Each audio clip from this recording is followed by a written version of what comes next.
Alex checks his bank statement on a Tuesday morning and sees something odd. $247 gone.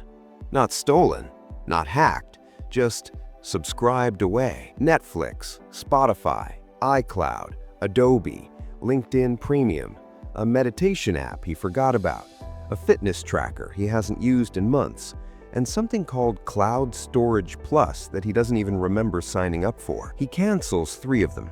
By Friday, he's resubscribed to 2. This isn't a story about bad budgeting. This is a story about an economic model so perfectly designed that it makes forgetting feel normal and paying forever feel inevitable. Welcome to the subscription economy. And you're not the customer anymore. You're the asset. Let's rewind to 2008. Netflix is still mailing DVDs in red envelopes. Spotify doesn't exist in America. Adobe sells you a box with CDs inside for $600, and once you own it forever. Microsoft Office comes in a shrink-wrapped package. You buy it once, it's yours. Then something shifts. Not overnight, slowly, almost imperceptibly.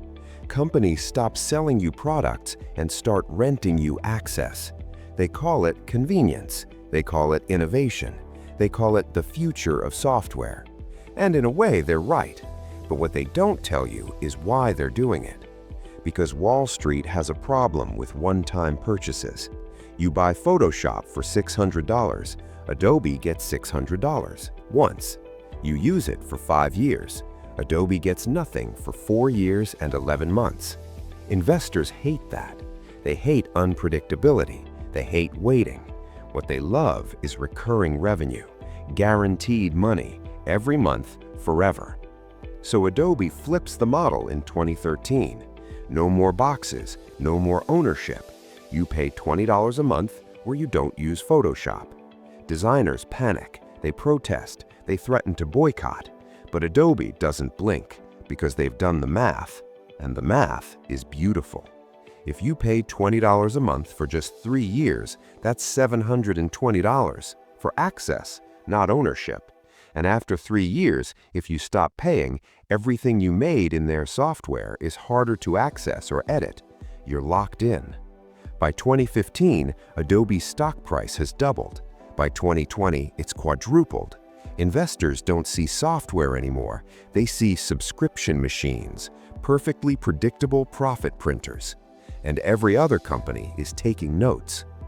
Here's where it gets strange. The subscription model doesn't just change how companies make money, it changes how they think about you. In the old model, a company wanted you to buy their product. That was the goal. Make it good enough that you hand over cash. Done.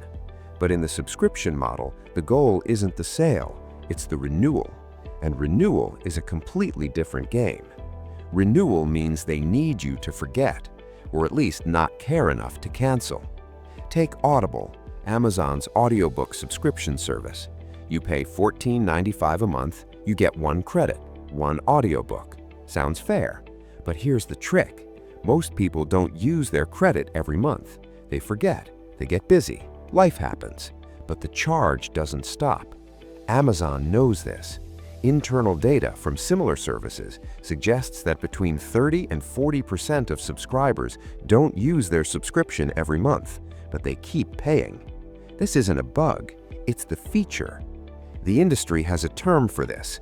They call it passive churn resistance, which is just a corporate way of saying they make it easy to subscribe and annoying to cancel. Ever tried canceling a gym membership? You can sign up online in 2 minutes, but canceling requires a phone call, a confirmation email, sometimes a certified letter. That's not an accident. That's friction by design. Now zoom out, because it's not just software or gyms or streaming services anymore. It's everything. Your car has a subscription now. BMW tried to charge $18 a month to unlock heated seats that are already installed in your car. Toyota wants you to pay $8 a month for remote start. Tesla charges $10 a month for premium connectivity. You already bought the car, the hardware's there, but access costs extra. Your coffee maker has a subscription. Your doorbell has a subscription. Your printer has a subscription for ink. Even your toothbrush can have a subscription if you buy the wrong brand. We've gone from subscribing to magazines to subscribing to existence. And here's the uncomfortable math nobody wants you to do. Let's say you're an average American adult. You probably have Netflix, maybe Hulu or Disney Plus, Spotify or Apple Music, iCloud or Google Storage, Amazon Prime, a couple apps for productivity or fitness, maybe a news site, a gaming service, cloud backup, a password manager. Let's be conservative. Let's say 10 subscriptions, average cost $15 a month. That's $150 a month, $1,800 a year. Over 10 years, that's $18,000 for access, not ownership. $18,000 that vanishes the moment you stop paying. But wait, it gets worse, because subscription prices don't stay flat, they creep. Netflix was $7.99 in 2010. It's $15.49 for the standard plan now, almost double. Spotify was $9.99 in 2011. It's $10.99 now, and they've hinted at another increase. Adobe was $20 a month. Now it's $54.99 for the full suite. YouTube Premium was $9.99. Now it's $13.99. Every year the price goes up a little, just enough that you notice, but not enough that you cancel. Because by the time it happens, you're already locked in. Your playlists are on Spotify. Your photos are in iCloud. Your projects are in Adobe. Leaving means losing everything, or at least it feels that way. Quick question, have you checked your subscriptions lately? I mean, really checked, not just the ones you remember, but the ones buried in your credit card statement, the free trials you forgot to cancel, the apps you used once. If you haven't, you should pause this video and look. I'll wait. Because the average person underestimates their subscription spending by 42%. That's not a guess, that's data from multiple surveys. We think we're spending $70 a month. We're actually spending $120, and companies are counting on that gap. Now let's talk about why this model is so brilliant from a business perspective and so devastating from a consumer perspective. Traditional businesses had to keep innovating to get you to buy the next version. Microsoft had to make Office 2010 better than Office 2007, or you wouldn't upgrade. Apple had to make the iPhone 12 better than the iPhone 11. Competition forced improvement. But subscriptions flip that incentive. Once you're paying every month, the company doesn't need to innovate to keep you. They just need to not screw up badly enough that you cancel.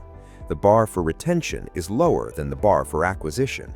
Netflix is the perfect example. For years, Netflix was the golden child of streaming. Endless content, no ads, affordable. But as growth slowed and Wall Street demanded more profit, the mask slipped. Password sharing crackdowns, price increases, ad-supported tiers, a slow degradation of the deal you originally signed up for. But you're still subscribed, because leaving means finding a new service, transferring your watch list, explaining to your family why Netflix is gone. Friction wins. And companies know the exact dollar amount where you'll finally cancel. They test it, they model it, they have entire departments dedicated to finding your breaking point and staying just below it. Here's the darker layer. Subscriptions change how companies make products. When you buy something once, the company wants it to last. A solid product means good reviews, repeat customers, brand loyalty. But when you're paying monthly, the incentive shifts. Now the company wants you dependent. They want lock-in. They want switching costs. Look at Adobe again. Photoshop files are PSDs, proprietary format. You can't easily open them in competing software. Your entire portfolio locked in a file type that only Adobe handles perfectly. Same with Apple. Your iMessages only work on iPhones. Your AirPods work best with Apple devices. Your iCloud photos don't transfer smoothly to Google. Every feature is a tiny lock on a tiny door, and you're holding the subscription key. Now expand that across your whole digital life. Your documents are in Google Drive. Your passwords are in LastPass. Your projects are in Notion. Your music is in Spotify. Your books are in Kindle. Each one a silo, each one harder to leave the longer you stay. You're not building a digital life, you're building a digital jail, and you're paying rent. So what happens when this model breaks? Because it will. Not tomorrow, not next year, but eventually. Subscriptions rely on infinite growth, more subscribers, higher prices, both, forever. But markets aren't infinite. At some point, everyone who's going to subscribe has subscribed. Prices can only go so high before people cancel, and when growth stops, Wall Street punishes you. We're already seeing cracks. Netflix lost subscribers for the first time in a decade in 2022. Disney Plus is bleeding money despite millions of subscribers. Peloton's subscription model collapsed when people realized a bike plus a monthly fee wasn't worth it. The meal kit services, the razor subscriptions, the clothing boxes, most of them are gone or dying.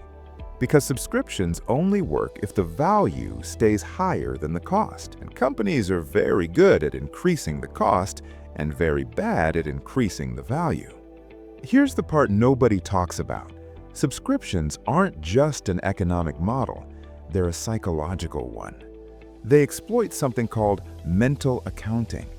Your brain treats a one-time purchase of $200 differently than a $10 monthly charge. Even though over time the subscription costs more, it feels smaller, more manageable, less painful. They also exploit inertia. Humans are incredible at doing nothing. We know we should cancel. We tell ourselves we'll do it later. Later never comes. Companies design their systems around this. Auto-renewal, buried cancellation buttons, confirmation emails that require 3 clicks. And they exploit sunk cost fallacy. You've been paying for Spotify for 5 years. You've built playlists. You've discovered artists. Canceling feels like losing all that effort, even though the effort is already spent, even though Spotify doesn't owe you anything. You're not paying for the service anymore. You're paying to not feel like you wasted the last 5 years. Let me tell you about Alex again. Remember him? $247 a month in subscriptions. He sits down and actually does the math. Over the past 3 years, he spent nearly $9,000 on subscriptions. If he'd taken that money and invested it in a basic index fund, it would be worth over $10,000 today. Instead, he owns nothing. No software, no music, no movies, just access. And the moment he stops paying, it all disappears. He cancels half his subscriptions, keeps the ones he actually uses, downloads his photos from iCloud, buys a one-time Photoshop alternative, switches to a free email service. It takes him 2 weeks. It's annoying, but at the end, he's saving $130 a month. That's $1,560 a year for the rest of his life. He wonders why he didn't do it sooner. Then he remembers, because it was designed that way. So here's the question I want to leave you with. How much of your life is rented? And when did you agree to that? Because the subscription economy isn't just about money, it's about control. Companies don't want to sell you things anymore. They want to sell you access. Revocable, adjustable, controllable access. And the moment you stop paying, they take it back. We used to buy music and own it forever. Now we rent it monthly. We used to buy software and use it for years. Now we lease it by the month. We used to own our data. Now it's stored on someone else's servers, behind someone else's paywall. Ownership is becoming a relic. Subscriptions are the future. And the future costs $15 a month, every month, forever. Unless you decide it doesn't. If this video made you rethink even one subscription, hit the like button. If you want more breakdowns of systems designed to quietly drain your wallet, subscribe. And drop a comment telling me how many subscriptions you actually have. I'm genuinely curious. Most people guess low. Thanks for watching, and maybe go check your bank statement.